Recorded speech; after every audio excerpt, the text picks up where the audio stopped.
मानुष जन्म दुर्लभ है, ये मिलन बारंबार।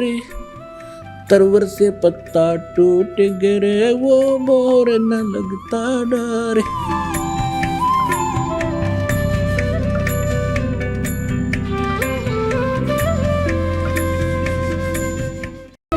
लेकिन पुण्यात्माओं, जब तक हम अपने सद्ग्रंथों से परिचित नहीं होंगे तो साधना करना भी व्यर्थ होगा।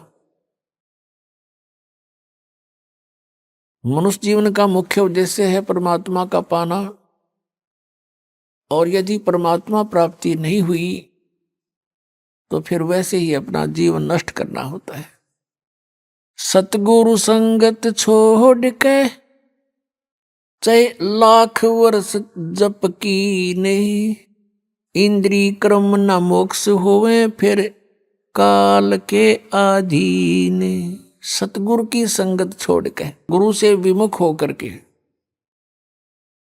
और चाहे लाख वर्ष जप करते रहना, आपको कोई लाभ नहीं होगा।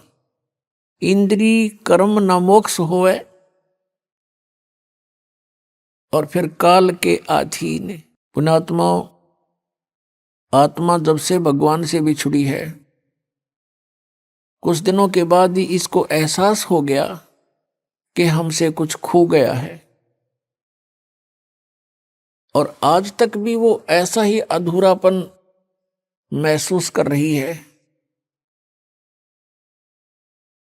जिस प्राणी के पास पुत्र है, पुत्री है, संतान है, संपत्ति भी खूब है और अच्छी कारोबार है, लेकिन फिर भी उसको संतुष्टि नहीं है।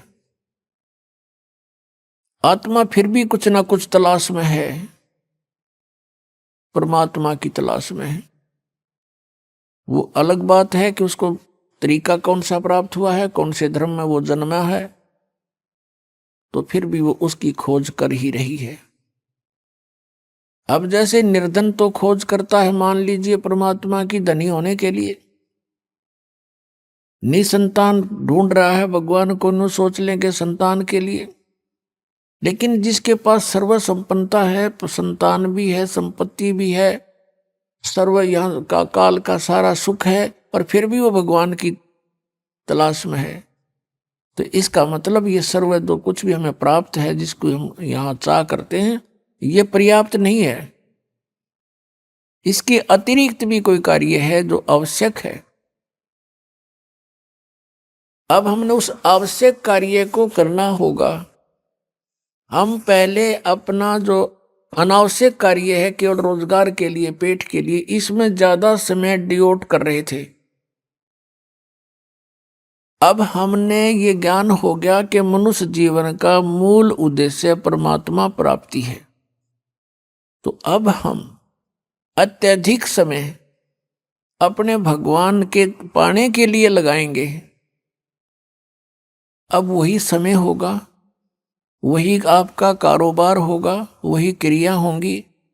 आपकी जो सांसारिक जो क्रियाएं हैं, जैसे पेट के लिए गुजारा सभी करते हैं, कोई सर्विस करता है, कोई दुकान किए हुए है, कोई किसान का काम करता है, कोई सर्विस कर रहा है, कोई मजदूरी करता है।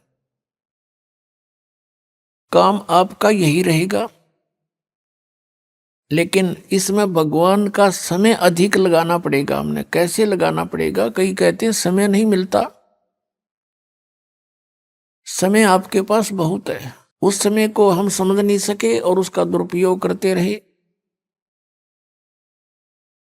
अब जैसे आप बस में बैठकर सफर कर रहे हो, आपके पास मंत्र प्राप्त है, आपको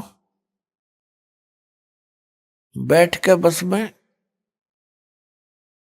और अपना सुमन शुरू कर दे।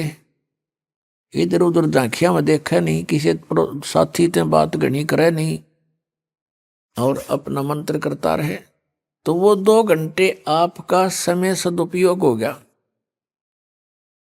आप जी किसी मजदूरी के लिए घर से चले हो, मजदूरी के स्थल तक पहुंचे तो वहां तक अपना सिमरण करे कई बार, और वहां जाकर भी मजदूर को या किसान को मानसिक कार्य नहीं होता,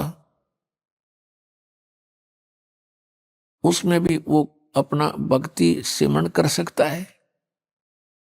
हमने देखा ये आली किसान हल के पीछे पीछे कोई रागनी गा रहा है, कोई और बकवास सोच रहा है मन में सारा दिन, तो उसका सदुपयोग कर सकते हैं हम